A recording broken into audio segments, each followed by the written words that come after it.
자, 여러분 환영합니다. 예, 2015년 처음으로 이제 드리는 말씀 특전대회입니다. 자, 여러분 혹시 여러분 그 2015년에 어떤 새해 계획을 세우셨습니까? 뭐 이제 금연하겠다는 사람도 이제 있을 테고요. 금주를 하겠다. 아니면 또 헬스를 가서 운동을 좀 열심히 하겠다, 몸을 만들겠다, 이런 계획을 하신 분도 있을 테고, 또 어떤 분들은 이번 2015년을 정말 주님을 위한 변화로 내가 삼겠다, 이런 분도 있을 거예요. 저는 그렇게 계획을 세웠습니다. 2015년을 하나님이 세우신 이 교회의 영광을 위해서 좀 더 열심히 변화시켜보자, 살아보자, 내가 좀 더 헌신해보자, 이런 해로 제가 2015년을 이 변화의 해로, 또 양의 해잖아요. 양 하면 뭡니까? 우리를 위해서 돌아가신 예수 그리스도죠. 그분이 양이시죠. 점도 흠도 없는, 죽으실 이유가 전혀 없는 분인데 자기의 몸에 모든 죄를 채우시고, 그리고 자기가 대신 돌아가시고 자기가 얻어야 될 그 하나님의 축복과 영원한 생명을 누구에게? 우리들에게 대신 주셨다. 이것이 그분의 어린 양의 의미죠. 유월절을 이렇게 떡을 먹고 잔을 마시고 이것이 아니라 우리를 위하여 돌아가신 그 예수 그리스도를 믿는 것이 유월절에 참여하는 것이고 안식하는 것이죠.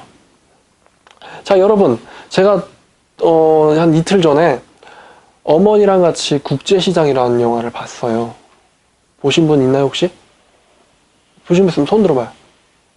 한 분이 계시네. 네, 국제시장 이 영화는 정말 꼭 보셔야 될 것 같아요.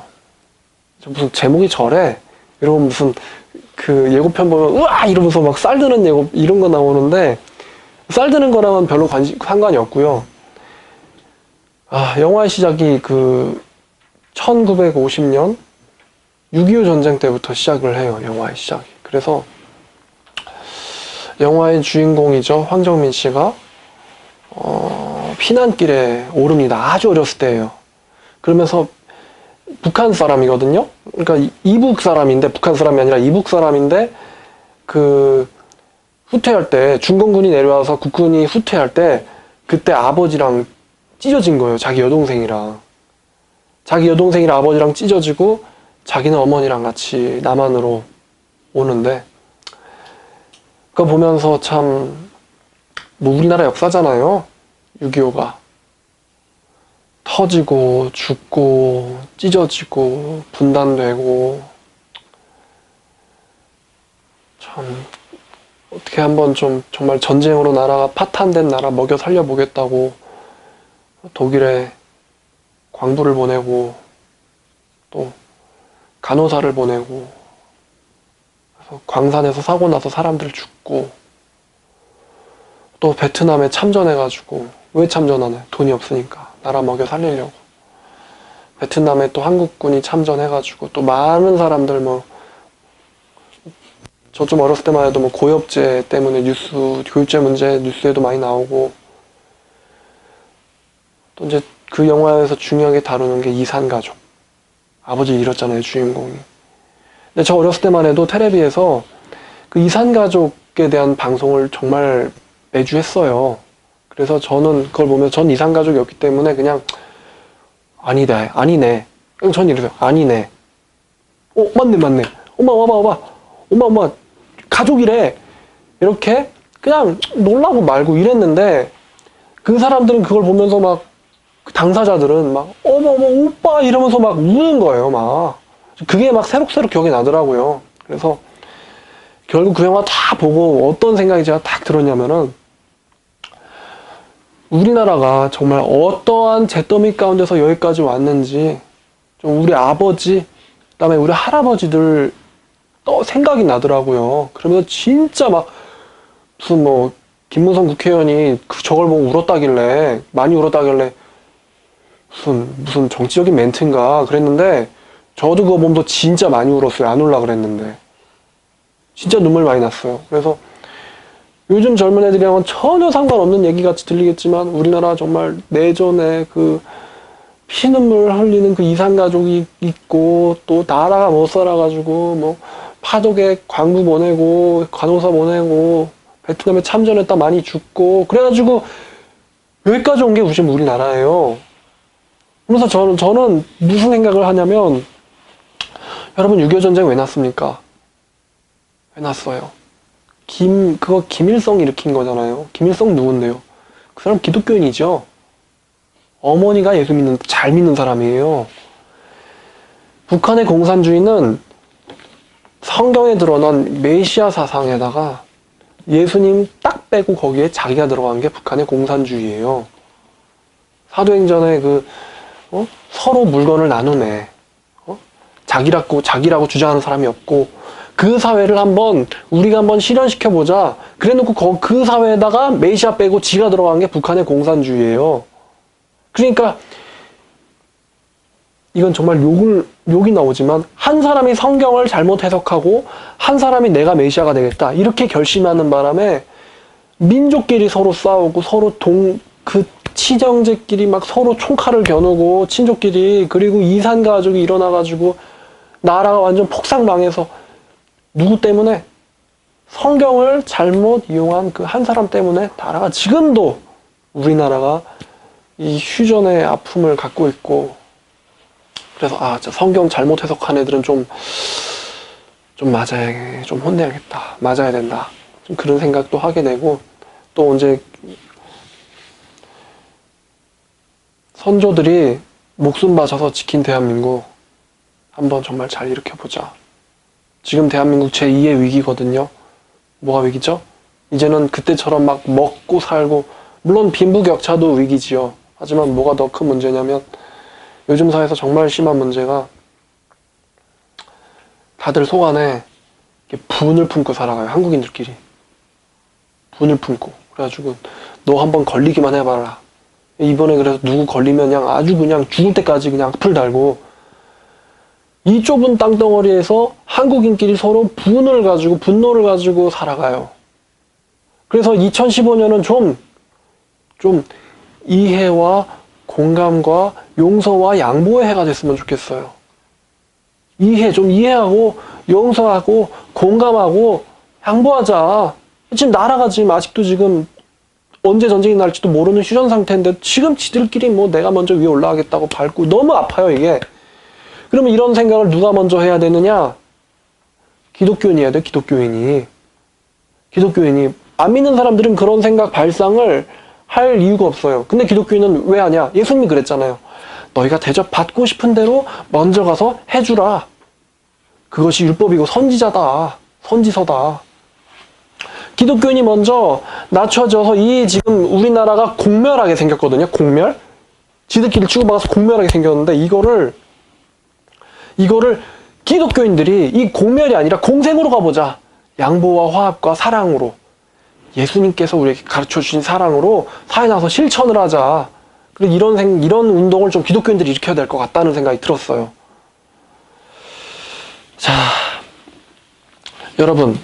그래서 이제 우리가 기독교인이 이제 이런 변화를 일으켜야 되는데, 이런 변화를 일으키려면 또 중요한 게 무엇입니까? 거듭나야 됩니다, 우리가. 거듭남을 제가 정말 많이 얘기합니다. 그 성경 고린도전서 1장 보시면은,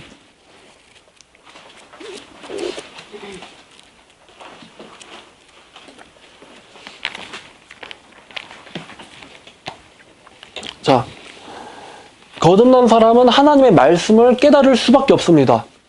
거듭난 사람은요, 하나님께 신천지식으로 좀 표현하면, 거듭난 사람은 책을 받아 먹은 자들이에요. 더 놀라워. 더 놀랍고 더 수준이 높습니다. 자, 보세요. 고린도전서를 일단 1장을 킵을 하고요. 에스겔 2장을 보겠습니다. 구약에 있죠? 예레미야 애가 다음에 있습니다. 그러면 에스겔 2장에 8절부터 보면요. 에스겔 2장 8절부터 보면, 너 인자야, 내가 내게 이르는 말을 듣고 그 패역한 족속같이 패역하지 말고 내 입을 벌리고 내가 내게 주는 것을 먹으라 하시기로. 자, 환상입니다. 인자야. 인자 누구죠? 에스겔이에요, 에스겔. 에스겔아, 여기서 내가 누구예요? 여호와 하나님. 하나님께서 내가 너에게 이르는 말을 듣고 그 패역한 족속이 누구죠? 이스라엘. 이스라엘은 이스라엘 맨날 패역을 해요. 패역한 족속같이 너는 패역하지 말고 너는 내 입을 벌리고 내가 주는 것을 먹으라 하시기로. 내가 봄에 한 손이 나를 향하여 펴지고 보라, 그 손 안에 두루마리 책이 있더라. 그가 그것을 내 앞에 펴시니 그 안팎에 글이 있는데 그 위에 애가와 애곡과 재앙의 말이 기록되었더라. 또 그가 내게 이르시되 인자야, 너는 발견한 것을 먹으라. 너는 이 두루마리를 먹고 가서 이스라엘 족속에 말하라 하시기로. 내가 입을 벌리니 그가 그 두루마리를 내게 먹이시며. 자, 인자가 지금 에스겔이죠. 에스겔이 하나님한테서 두루마리를 먹고 있어요. 하나님이 먹여주시고 계세요. 자, 이거 문자적 해석을 해야 됩니까? 두루마리 말아가지고 사람 입에다 퍽 집어넣으면 어떻게 돼요? 죽지요. 죽어요. 지금 환상 가운데서 선지자 에스겔이 하나님의 말씀을 받고 허락되는 것을 지금 이렇게 묘사하고 있어요. 이게 묵시의 특징이에요. 인간이 이해할 수 있는 그림을 그려가지고 보여주시는 거예요. 하나님은 상상력이 아주 좋으셔가지고 우리가 이해할 수 있도록, 우리가 상상할 수 있도록, 아하, 이런 이미지로 주셨구나. 그래서 먹음에 3장 3절 내가 내게 주는 이 두루마리를 내 배에 넣으며 내 창자에 채워라 하시기로. 내가 먹으니 그것이 내 입에서 달기가 꿀 같더라. 자, 이 얘기 어디에 있는 얘기죠? 그렇죠. 계시록 10장에 있는 얘기죠. 책을 받아 먹는다는 게 문자 그대로 이 성경 말씀을 이렇게 막 해가지고 이렇게 분쇄를 해가지고 갈아서 빻은 다음에 물에 넣고 반죽해서 넣어준다는 게 아니에요. 하나님의 말씀을 깨달을 수 있는 그 특권, 하나님의 말씀을 깨달을 수 있는 그 능력을 주신다는 것을 책을 받아 먹는 걸로 이미지에서 형상했어요. 사도 요한이 진짜로 물리적으로 책을 먹었습니까? 아니지요. 허락된 거예요. 사도 요한의 선배가 누굽니까? 먼저 책 먹은 사람. 그렇죠. 에스겔이죠. 자, 근데 지금 신약에는 놀랍게도 고린도전서, 이제 우리가 킵했으니까 빨리 필 수 있습니다. 고린도전서 2장에 보니까 2장 11절 사람의 일을 그 사람 속 안에 있는 영 외에 누가 알리오? 이와 같이 하나님의 일도 하나님의 영 외에는 아무도 알지 못하느니라. 우리가 세상의 영을 받지 아니하고 오직 하나님께로부터 온 영을 받았으니 이는 우리로 하여금 하나님께서 우리에게 은혜로 주신 것들을 알게 하려 하심이라. 자, 성경은 성령의 감동을 받아서 쓴 겁니다. 저자들이. 성령의 감동을 받아 쓴 거예요. 좀 불필요한 단어를 제거하면 성령으로 받아서 쓴 것이 성경입니다. 근데 고린도전서 2장을 보니까 하나님께서 그 성령의 감동, 성령을 누구에게 주었다고 합니까?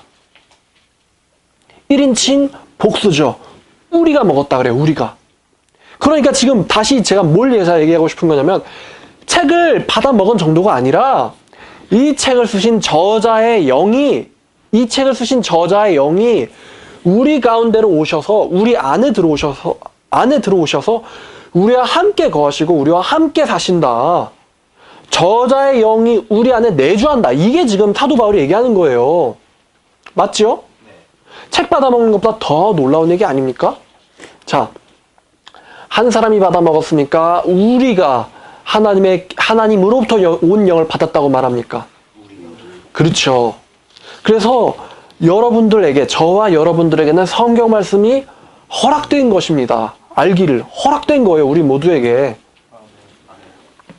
근데 안타깝게도 기독교인들이 성경을 볼 때 거의 모든 기독교인이 그런 건 아닌데 거의 대부분의 기독교인들이 성경을 보면서 무슨 말인지 모릅니다.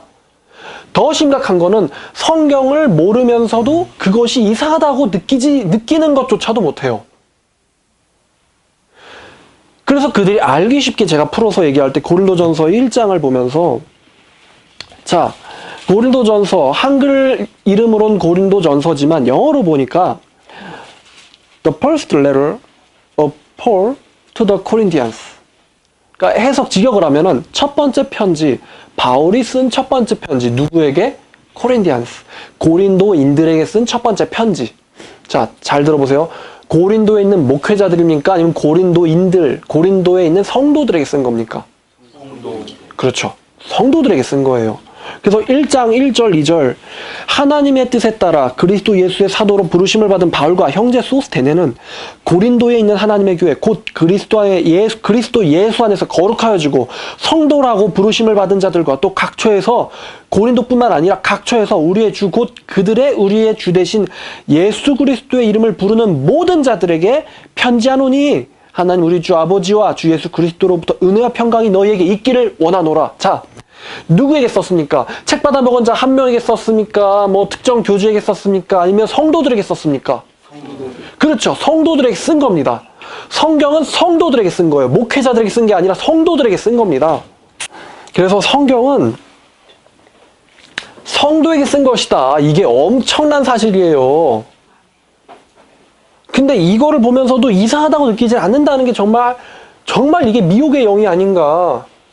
성경을 읽으면서도 이것이 율법처럼 답답하게 느껴지고 일로 여겨지고 또 알아도 의미를 모르는데 그냥 뭐 어쩔 수 없이 보라고 하니까 보고 이러면서도 내가 하나님의 자녀가 아닌 건 아닌가 이런 의심을 한 번도 못한다는 것이 비극이란 말입니다. 자, 고린도전서, 고린도 교인들 정말 똑똑한 사람들입니까? 천재입니까? 한번 볼까요? 21장 24절부터 보겠습니다. 오직 부르심을 받은 자들에게는 유대인이나 헬라인이나 그리스도는 하나님의 능력이요 하나님의 지혜니라.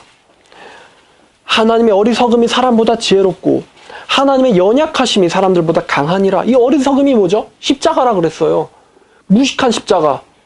아이 그냥 위에서 그냥 야 인간들 죄 다 없다 이렇게 하면 되는데 무식한 방식으로 십자가에 처형하시고 그 연약하심으로 십자가에서 죽으셨죠. 근데 하나님의 어리석음과 연약함이 사람들의 지혜나 강함보다도 강하다.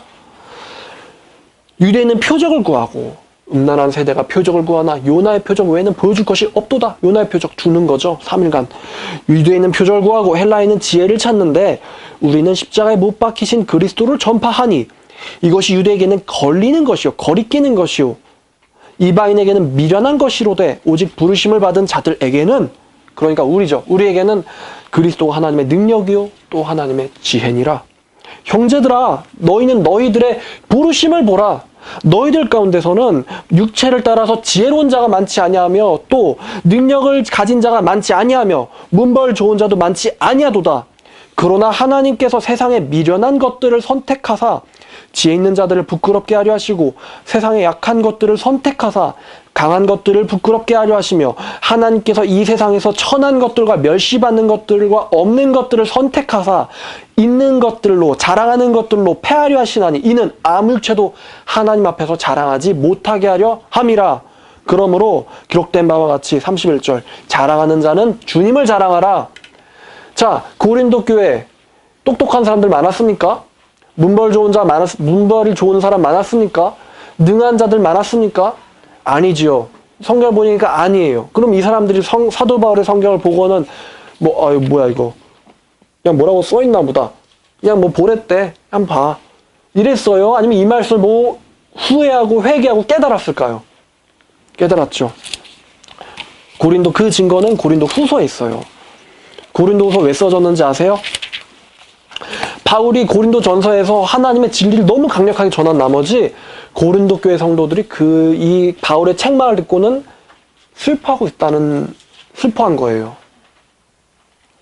그러니까 바울이 내가 너희를 슬프게 하려고 한 게 아니다. 내가 너희를 회개케 하려고 한 거다. 이 얘기를 담고 있는 게 고린도 후서입니다. 전서가 하나님의 진리로 책망하는 것이었다면 후서는 위로하는 거예요. 그래서 고린도서 7장을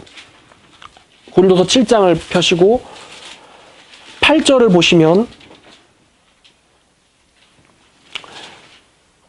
보시면 그러므로 내가 편지로 너희로 이 편지가 뭐죠? 고린도 전서 얘기하는 거예요. 이게 편지로 내가 너희를 근심하게, 이게 여기서 근심이라고 나왔는데 슬픔이라는 단어도 써요. 내가 편지로 너희를 슬퍼하게 한 것을 후회하였으나 지금은 후회하지 아니하나니 그 편지가 너희로 잠깐 동안만 근심하게 슬퍼하게 한 줄을 내가 알미라. 내가 지금 기뻐함은 너희로 슬퍼하게 한 까닭이 아니요 도리어 너희가 슬퍼함을 통해서 회개함에 이른 까닭이라. 너희가 하나님의 뜻대로 근심하게 된 것은 우리에게서 아무 해도 받지 않게 하려 함이라. 보라 10절 하나님의 뜻대로 하는 근심은 슬픔은 후회할 것이 없는 구원에 이르게 하는 회개를 이루는 것이요 세상 근심은 사망을 이루는 것이니라. 자, 말씀 보니까 하나님의 뜻대로, 하나님의 뜻 안에 우리를 슬퍼하는 일이 있습니까 없습니까? 있어요. 하나님께서는 우리에게 슬퍼할 수 있는, 눈물을 흘릴 수 있는, 근심하게 할 수 있는 일을 보내십니다. 왜죠? 그렇죠. 구원을 위한 회개에 이르게 하려고 하나님께서는 슬픔을 보내시는 거예요. 그래서 고난이 올 때, 우리가 어렸을 때는 고난이 올 때마다 불평하고 화내고 욕을 하거든요. 근데 우리가 성장하면 성장할수록 오호라 고난이 내게 유익이라, 고난이 내게 밥이라, 슬퍼하시는 이 일 가운데서, 자, 바울이 빌립보에 감옥에 갇히죠. 아니 이런 거지 같은 일이 있나? 내가 지금 예수 그리스도의 복음을 전하는데 나를 감옥에 가둬? 예수 살았어 죽었어. 바울이 이렇게 얘기합니까? 빌립보 감옥 속에서 뭐가 울렸죠? 찬송 소리가 울렸어요. 하나님을 찬양하는 거예요. 하나님 찬양하는 거. 이제 모든 거를 이해할 수 있게 된 거죠. 모든 것을. 그래서 여러분 가운데 슬픔이 있을 때, 그 슬픔이 있을 때 불평하지 말고 낙심하지 말고 감사하시길 바랍니다. 감사하게 해달라고 기도를 하세요. 감사가 안 나오면 나 진짜 감사 안 나오거든요 하나님. 나 정말 슬프거든요 하나님. 근데 저를 감사할 수 있도록 저를 만들어주세요. 이 기도가 하나님이 기뻐하시는 기도입니다. 성경 볼 때 안 깨달아질 수 있어요. 하지만 기도하세요. 하나님 이거 당신이 고린도 교회에게 보여주신 말씀 아닙니까? 당신에게서 받은 영으로 이 사람들이 깨닫고 슬퍼하여 근심하여 회개한 거 아닙니까? 저도요 좀 열어주세요. 저도 좀 열어주세요. 누가복음에 나오죠. 끈질기게 구하는 과부. 재판관이 뭐래요? 아 내가 이 사람 안 무서워하는데 하도 끈질겨가지고 내가 어쩔 수 없이 내가 들어는 줘야겠다. 이렇게 얘기하잖아요. 그 재판관이 누굽니까? 하나님이거든요.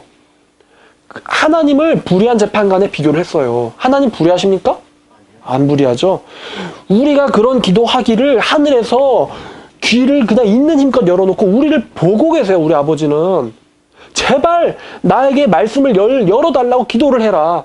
제발 내가 네 마음속에 들어오게 해달라고 기도를 해라. 내가 그거를 지금 절실히 찾고 있다. 기다리고 있다. 보라 내가 문 밖에 서서 두들기노니 누구든지 내 음성을 듣고 문을 열면 그는 나로 더불어 먹고 나는 그로 더불어 먹으리라. 난 지금 너와 함께 먹고 싶다. 예수님 문 밖에서 문 두들기고 계세요. 저번 주에 나눴잖아요. 신명기 30장. 회개를 원하신다고. 그래 율법에 있는 것들이 내 육신적인 능력과 나의 도덕성으로는 지킬 수 없다는 거 나 인정한다. 하나님 나 안 되는 인간입니다. 그러나 나 그래도 하나님 뜻대로 살고 싶습니다. 제발 나 도와주세요. 제발 나를 붙잡아 주세요 하고 마음을 먹으면 누가 뒤에서 말씀에 순종할 수 있게 도와주신다고 했습니까? 하나님이 말씀에 순종할 수 있게 도와주시고 너희 마음속에 형렬 넣어주시고 말씀을 깨닫게 해주시고 그 말씀대로 살 수 있도록 그 말씀이 너에게 가까워 내 입에 있으면 내 마음에 있으니 그것이 우리가 전파하는 이 믿음의 말씀이라. 신명기 30장에서 바울이 복음을 가져왔다고 말했습니다. 자, 그래서 하나님의 뜻대로 하는 근심이 있고 하나님의 백성에게는 하나님께서 이 말씀을 알게 하기를 원하세요. 요한복음에 정말 많이 나와 있어요. 너희가 영생을 얻고자 성경을 상고하다 그 성경은 나에 대해서 증거하는 것이다. 성경을 통해서 나를 봐라. 너희가 왜 듣지 못하느냐? 너희는 너희 마귀 마귀에게서 나왔기 때문이다. 내 양은 내 말을 듣느니라. 내 말을 들어라 좀. 내 말을 좀 들으라고. 예레미야 7장. 내가 너에게 율법을 지키라고 준 게 아니라 내가 너에게 한 가지 이 율법을 전한 이유는 오직 이것 때문에 너희는 내 말을 듣고 제발 나를 따르라. 이러면 내가 너희 다 깨끗하게 해줄게. 내가 너희를 고쳐줄게. 내가 너희를 내 백성으로 만들어줄게. 난 너희 하나님이 되어줄게. 하나님의 마음이 그거라고 사실은 사실은 내가 너희를 조상을 애굽에서 이끌어내는 날에는 율법에 대해서 명하지도 아니하고 가르치지도 아니하고 오직 이것만을 강조하여 말하기를 내 말에 순종하라, 내 말에 청종하라, 그리하면 너희가 복을 받으리라 하였으나. 예레미야 7장 내용이었죠. 우리가 저번 주 읽었던. 그래서 그분이 전능하신 하나님이시자, 그분이 하나님의 아들이시라는 사실, 그분이 우리를 위하여, 우리에게 이 축복의 은혜의 언약의 생명을 주시기 위하여 십자가를 지셨다라는 그 사실을 믿는다면 그 순간에 여러분은 둘 중에 하나가 됩니다. 하나는 하나님이 여러분의 모든 것이 되거나, 하나는 하나님은 여러분에게 아무것도 아닌 것입니다. 예수도 위하고 내 안정도 위하고 이런 중간 다리는 없다는 거예요. 그분이, 그 전능하신 창조주가 태초부터 계셨던 하나님의 말씀이 우리를 위해서 나 대신에 내가 죽었어야 되는데, 내가 가늠한 여자인데 나를 돌로 맞아서 나 죽었어야 되는데 나 대신에 십자가에 본인이 나무에 달린 자마다 저주받은 자라, 그래서 돌아가셨다고 한다면, 그 하나님을 우리가 받아들인다면 그분은 우리에게 모든 것이 되든지 아무것도 아닌 것입니다. 양다리는 없다고요.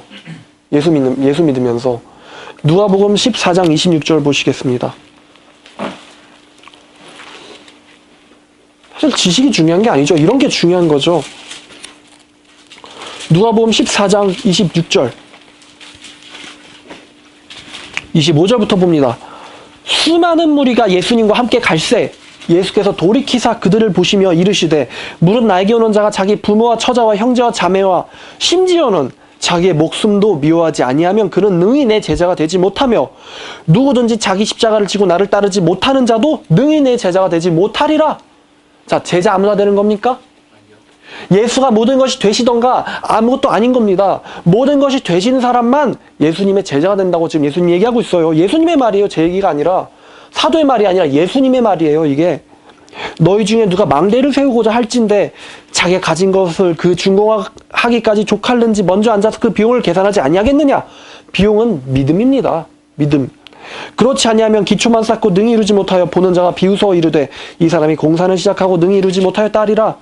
또 어떤 임금이 다른 임금과 싸우러 갈 때에 먼저 앉아 1만 명으로 저 2만 명을 거느리고 오는 자를 대적할 수 있을까 헤아리지 아니하겠느냐. 이 군사는 믿음이에요. 모든 것을 걸어야지 하지 않겠느냐라고 얘기하는 거예요, 지금. 만일 모든 것을 걸지 못하면, 예수를 올인하지 못하면, 오직 예수가 아멘이 안 되면, 그가 멀리 있을 때 사신을 보내어 화친을 청할지니라, 그냥 사탄이랑 이렇게 한다는 거죠. 그러므로 이와 같이 너희 중에 누구든지 자기의 모든 소유를 버리지 아니하면 그는 능히 내 제자가 되지 못하리라. 너희는 소금이다. 소금은 좋은 것이나 소금이 만일 그 맛을 잃으면 무엇으로 짜게 하리요. 땅에도 거름에도 쓸데없어 내버리느니라. 들을 귀가 있는 자는 들을지어다 하시니라. 예수는 우리의 전부이든지 아무것도 아닙니다. 여러분 둘 중에 하나 골라야 돼요. 기독교인이라고 하는 사람들이 자기가 자기 믿음을 자초해서 교회를 들락날락 거리고 있지만, 성경이 얘기하는 진짜 기독교인은 딱 한 부류밖에 없어요.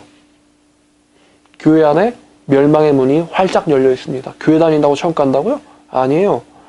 예수님께서 하나님 믿는다는 유대인들과 자기를 따른다는 제자를 보시면서 돌이키사 그들을 보면서 이르시되, 무릇 내게 오는 자가 형제나 자매나 처자나 심지어 자기 목숨도 미워하지 아니하면 너희는 내 제자가 능히 될 수 없다라고 자기를 따라오는 자들에게 말씀하신 거예요.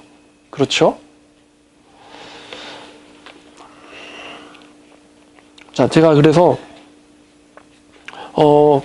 먼저 이 얘기도 있고 이제 계시록에 있는 얘기도 있는데, 계시록 얘기도 이거랑 비슷해요.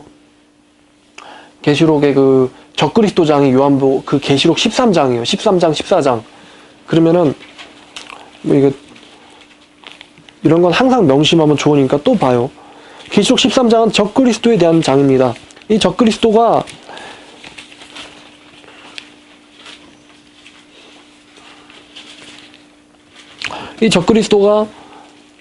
예수 믿는 자들을 비방하고 하나님을 비방하고 핍박을 해요.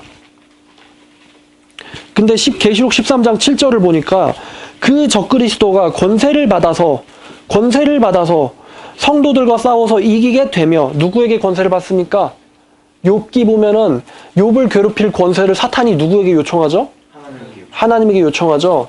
성도를 치는 권세 누구에게서 얻어갑니까? 하나님이 허락하셔야 되는 일입니다. 그 짐승이 권세를 받아서 성도와 싸워서 이기게 되며 이게 뭐 그들을 지옥 보낸다는 게 아니에요. 그들을 죽일 수 있게 됐다는 거예요. 그들을 죽이게 되며 또 족속과 백성과 방언과 나라 온 지구를 다스리는 권세를 받으니 죽임을 당한 어린 양의 생명의 책에 창세 이후로 이름이 기록되지 못하고 이 땅에 사는 모든 자들은 다 그 짐승에게 경배하리라. 누구든지 귀가 있거든 들을지어다. 예수님의 말이죠, 이 얘기. 들을 귀 있는 자는 들을지어다. 사로잡는 자는 사로잡혀 갈 것이요 반항하는 자는 사로잡히는 자는 사로잡는 자는 사로잡혀 갈 것이요 칼에 죽을 자는 마땅히 칼에 죽을 것이니 여기에 성도의 인내와 믿음이 여기 있느니라. 어떤 거밖에 없다고요? 순교밖에 없다는 겁니다. 이런 상황 가운데서는. 그래서 15절 보니까 그가 권세를 또 받아서 짐승의 우상에게 생기를 주어 짐승의 우상에게 만하게 하고 짐승의 우상에게 경배하지 않는 사람은 몇이든지 다 죽이게 하니라.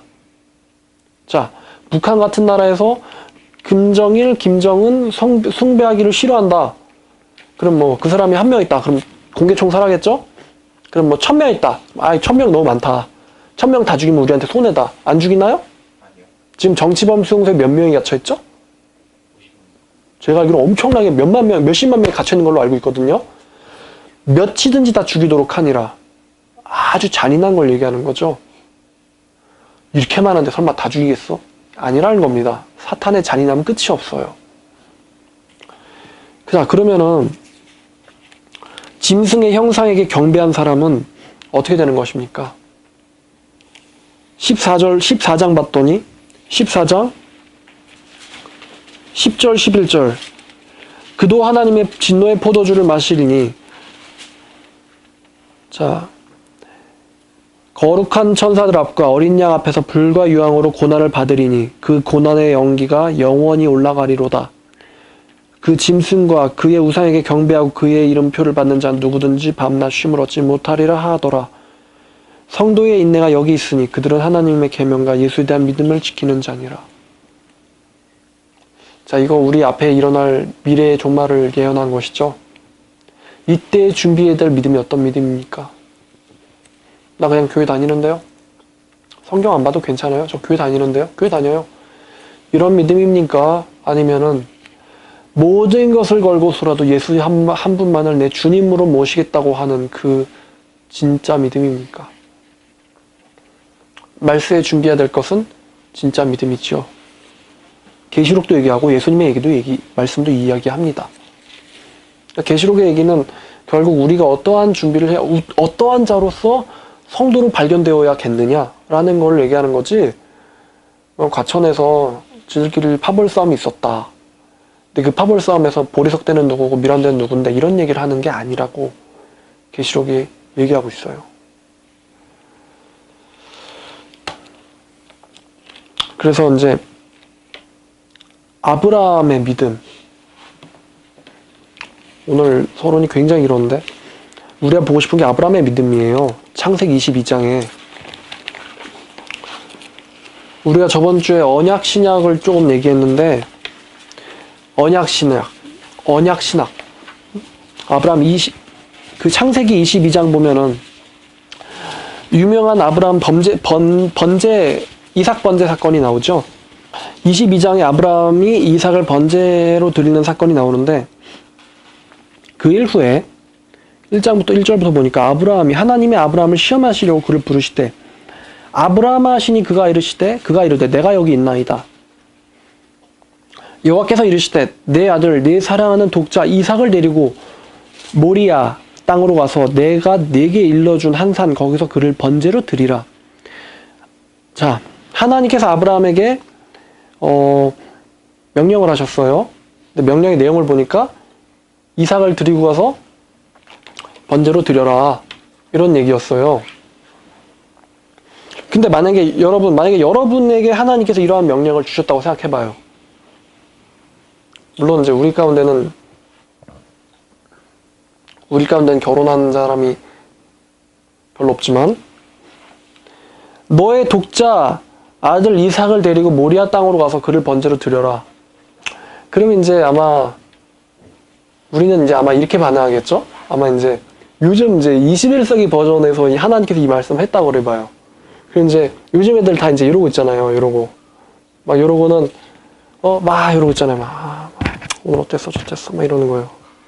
막 이러고는 이제, 저기 막, 아브라함아, 그러면 이제, 또 막, 아브라함아, 그러면 이제, 응? 네? 이러겠죠? 아브라함아. 네? 야, 뭐야, 이거? 하나님, 저 왜 부르세요? 그러니까, 야, 내가 지금 너를 몇 번 불렀는지 아느냐? 그러면 이제 이렇게 얘기해줘. 하나님, 아시잖아요. 하나님, 이게 커널형 이어폰이라서 외부 소음 차단이 잘 됩니다. 그러니까 저를 부르셔도 소용이 없어요. 이게 요즘 사람들 이렇게 반응할 것 같아요. 그러니까 제 얘기는, 과연 요즘 사람들을 하나님이 부르시면 요즘 사람들이 반응을 할까라는 거예요. 할까? 지금 이 1950년대에 그 국제시장이라는 영화를 보면서 우리가 느꼈던 그 엄청나게 우리나라가 못 살았는데 진짜 잿더미에서 지금 이만큼 일궈놨다. 이것도 지금 실감이 안 되는데 하나님께서 아브라함을 부르시면서 너의 독자 이삭을 내게 번제로 드려라. 요즘 크리스찬들이 이 말씀을 들을 마음의 자세와 준비가 되어 있나 이겁니다. 안 돼 있겠죠. 너무나 번잡해요. 요즘에는. 하나님 한 분만 생각해야 되는데 너무나 우리의 마음을 뺏어가는 게 많습니다. 저 모리아산 보이지? 하나님 제가요 너무 게임을 많이 해가지고 저 근시해요. 안 보여요 지금. 좀 뭐가 있는 것 같긴 한데. 네? 아브라함 스토리 한 마지막에 양이 나오잖아요. 양이 안 보이죠? 눈이 나빠가지고 저게 눈인지 양인지 안 보일 거예요. 그리고 하나님이 스톱! 이랬을 때도 난청이 와가지고 하도 음악을 많이 들어서 난청이 와가지고 하나님이 아브라함아 그만! 딱 여기 있을 때도 그 소리 못 듣고 그럴 수 있어요. 요즘은 재미없나 보다. 자 22장 3절 보겠습니다. 아브라함이 아침에 일찍 일어나 나귀의 안장을 지우고 두 종과 그의 아들 이삭을 데리고 번제에 쓸 나무를 쪼개가지고 떠나 하나님이 자기에게 일러주신 곳으로 가더니. 자, 아침에 일찍 일어나. 왜 성경 저자는 아침에 일찍 일어났다는 말을 표현했을까요? 하나님의 말씀에 바로 순종하는 아브라함의 모습을 보여주고 싶은 거죠. 아침 일찍 일어나 나귀의 안장을 지우고 두 종과 그의 아들 이삭을 데리고 번제에 쓸 나무를 쪼개가지고 떠나 하나님이 자기에게 일러주신 곳으로 가더니. 제3일에 아브라함이 눈을 들어 그곳을 멀리 바라본지라. 이 아브라함이 종들에게 이르되 너희는 나귀와 함께 여기서 기다리라. 내가 아이와 함께 저기 가서 예배하고 우리가 너희에게로 돌아오리라 하고 아브라함이 이에 번제나무를 가져다가 그의 아들 이삭에게 지우고 자기는 불과 칼을 손에 들고 두 사람이 동행하더니. 그러니까 지금 대화가 있습니까? 없습니까? 대화가 없죠. 아브라함은 지금 엄청난 사색 가운데 있는 거예요. 이 정상 위에 올라가면 뭘 해야 됩니까? 아들을 죽여야 돼요. 죽이려고 여태까지 왔고 3일 동안 올라가면 이제 아들을 죽여야 돼요. 이삭이 그 아버지 아브라함에게 말하여 이르되 내 아버지여 하니 그가 이르되 내 아들아 내가 여기 있노라. 이삭이 이르되 불과 나무는 있거니와 번제할 어린 양은 어디 있습니까? 아브라함이 이르되 내 아들아 번제할 어린 양은 하나님이 자기를 위하여 친히 준비하시리라 하고 두 사람이 함께 나아가서. 자, 지금 자기를 위하여 친히 준비하시리라. 이거를 지금 아브라함이 거짓말한 겁니까? 참말한 겁니까? 참말한 건가요? 근데 제가 봤을 땐 이게 거짓말한 거예요. 왜냐? 아브라함은 하나님이 양을 준비했을 거라는 걸 몰랐어요. 아브라함은. 하나님이 번제할 양을 친히 준비하실 것이다. 양이 누군데? 내가 말을 못하겠는데 하나님이 너를 죽이라 그랬어. 난 지금 널 죽이려고 하는 거야. 난 너 죽이러 올라가야 돼. 미안하다 이삭아. 근데 하나님이 너를 나에게 줬기 때문에 나는 너를 안 줄 수가 없어. 난 하나님을 더 사랑하거든. 하나님이 그에게 일러주신 곳에 이른지라. 모리아라는 뜻이요, 하나님이 고르셨다라는 뜻이 있어요. 하나님이 고르신 곳, 그게 모리아라는 이름의 뜻이에요. 일러주신 곳에 이른지라 이 아브라함이 그곳에 제단을 쌓고 나무를 버려놓고 그 아들 이삭을 결박하여 제단 나무 위에 놓고 손을 내밀어 칼을 잡고 아들을 잡으려 하니 여호와의 사자가 하늘에서부터 그를 불러 이르시되 아브라함아 아브라함이 하시는지라. 아브라함이 이르되 내가 여기 있나이다 하매 사자가 이르시되 그 아이에게 내 손을 대지 말라. 그에게 아무 일도 하지 말라. 내가 내 아들 독자까지도 내게 아끼지 아니하였으니 내가 이제야 내가 하나님을 경외하는 줄을 아노라. 아브라함이 눈을 들어 살펴본즉 숫 양이 뒤에 있는데 뿔이 숫풀에 걸려 있는지라. 아브라함이 가서 숫 양을 가져다 아들을 대신하여 번제로 드렸더라.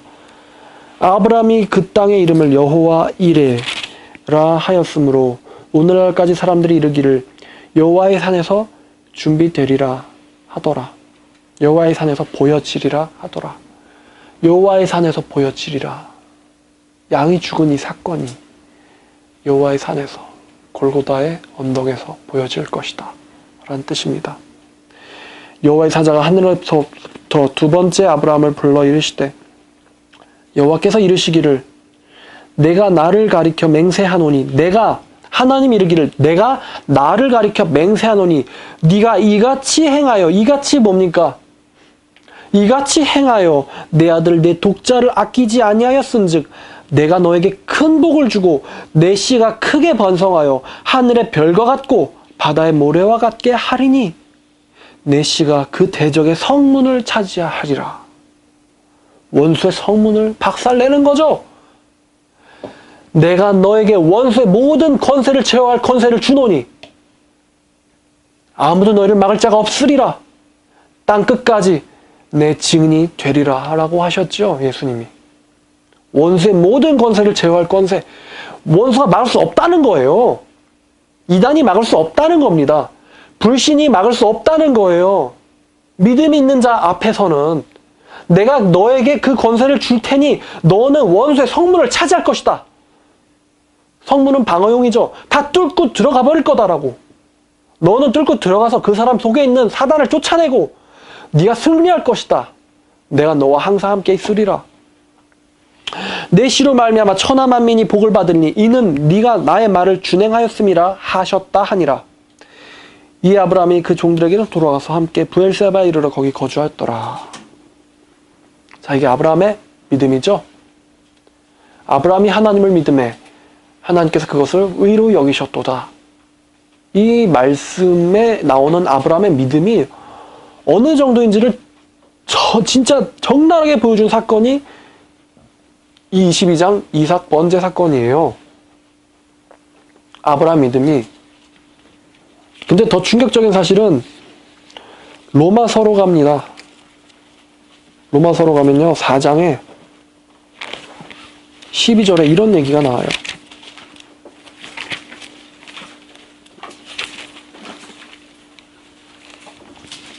(4장 12절로) 갑니다.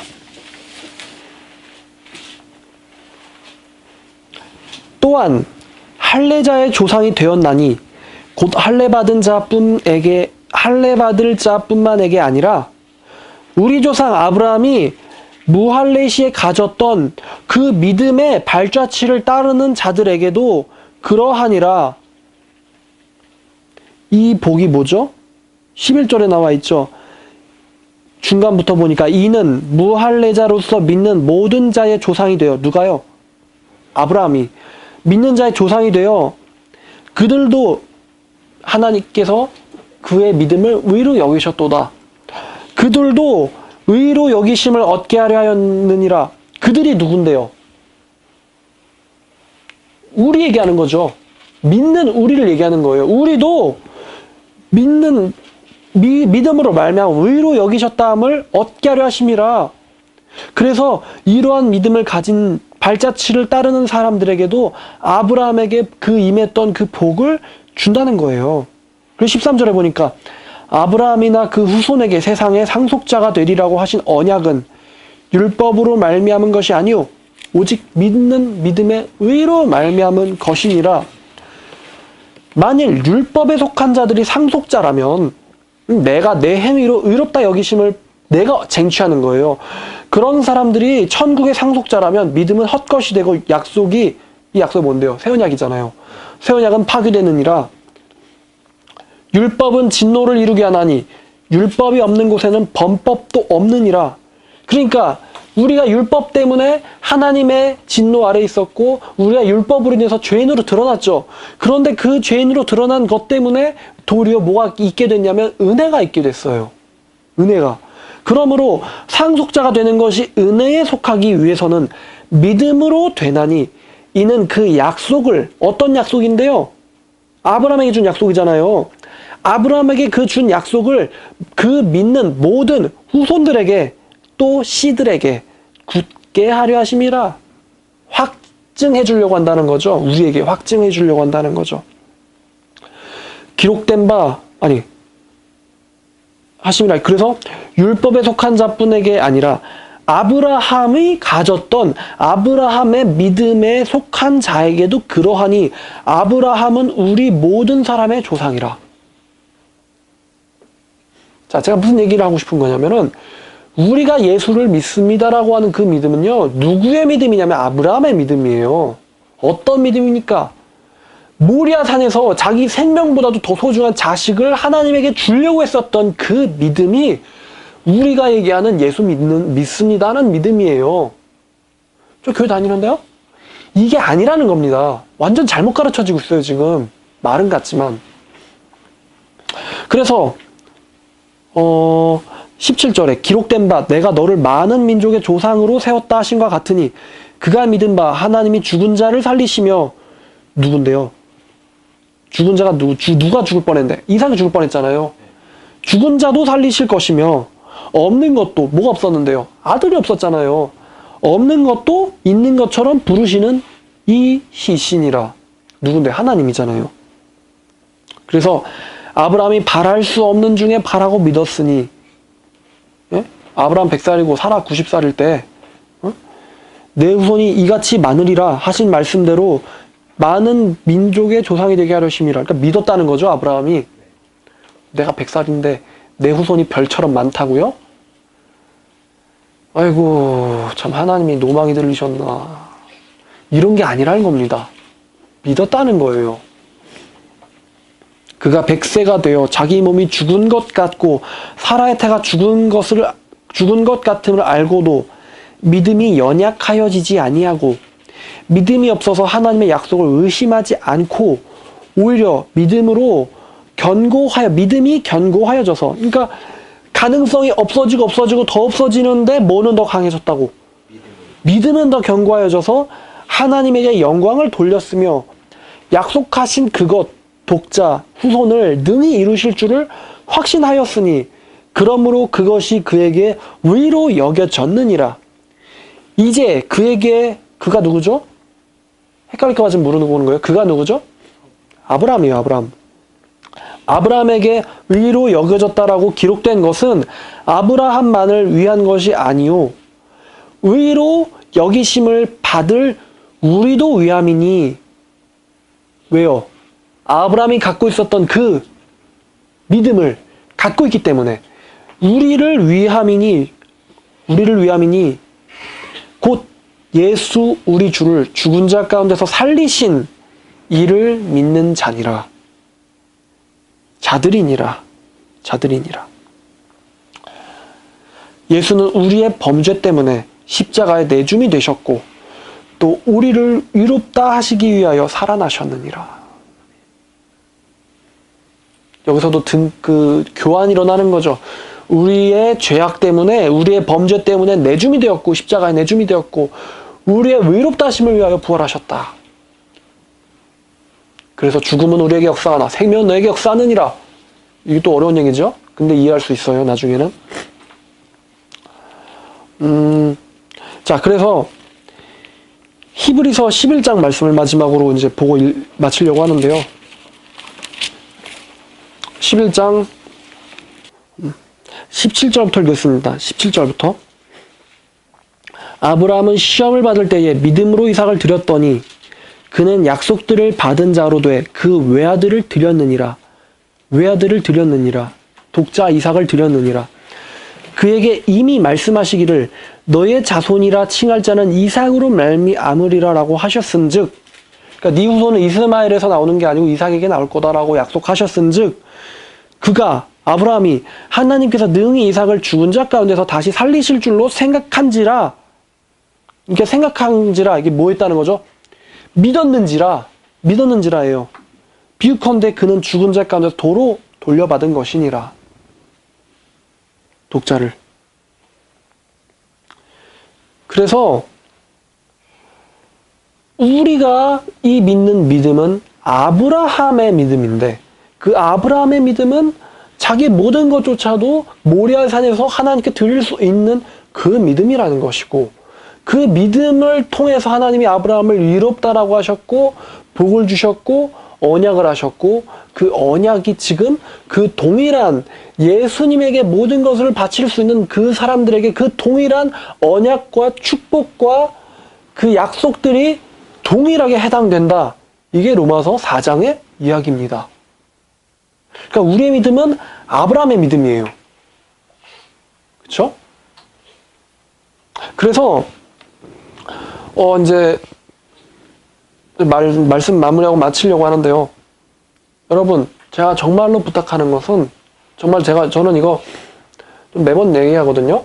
제가 간증이기도 하지만 제가 제 자랑을 하려는 게 아니라, 제가 하나님을 만났을 때 정말 그때 저는 2005년도였어요. 2004년도였어요. 2004년도 겨울이었는데 2004년도 겨울에 제가 하나님을 만났어요. 하나님을 원망하다가 만났어요.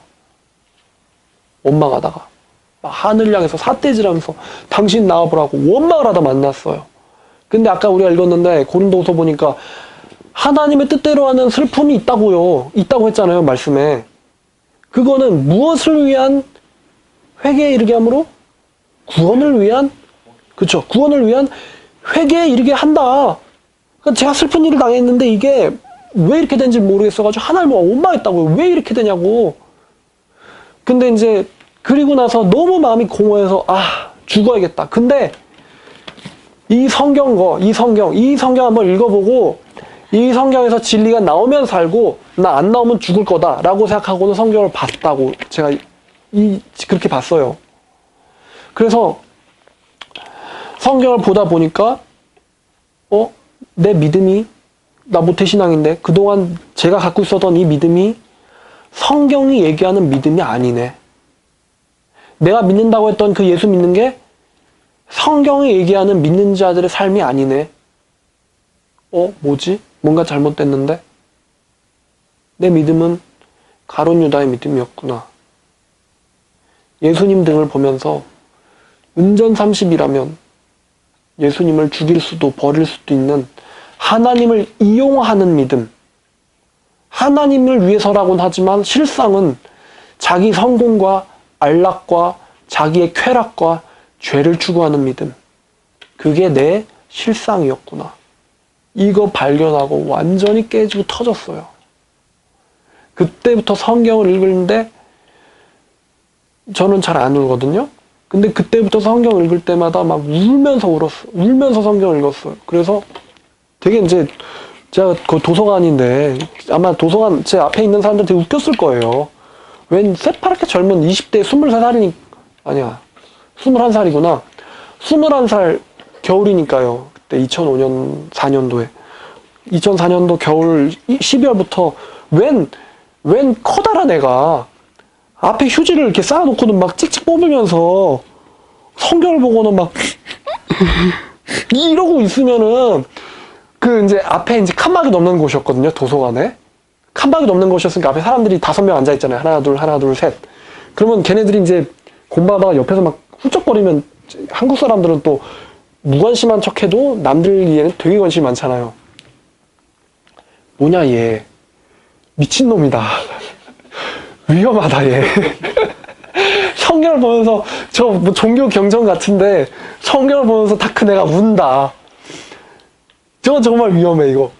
아니 그랬을 거란 말이에요. 근데 걔네들한테 뭐 걔네들이 나를 비웃든 말든 상관없고 나는 그 하나님을 내가 대적했고 박해했고 원망했다는 거, 그리고 그 하나님이 놀랍게도 저에게 성경 말씀을 열어주셨다는 거, 이것 때문에 감사해가지고 거라사 광인 얘기가 제 이야기 되고 가늠한 여인 얘기가 내 이야기가 되고 그래가지고 배신한 사도 바울 들어다가 내가 너를 이방인의 빛으로 쓰겠다 데려다 쓰는 것 자체가 엄청나게 큰 용서가 들어있고 사랑이 들어있다고 많이 얘기했잖아요.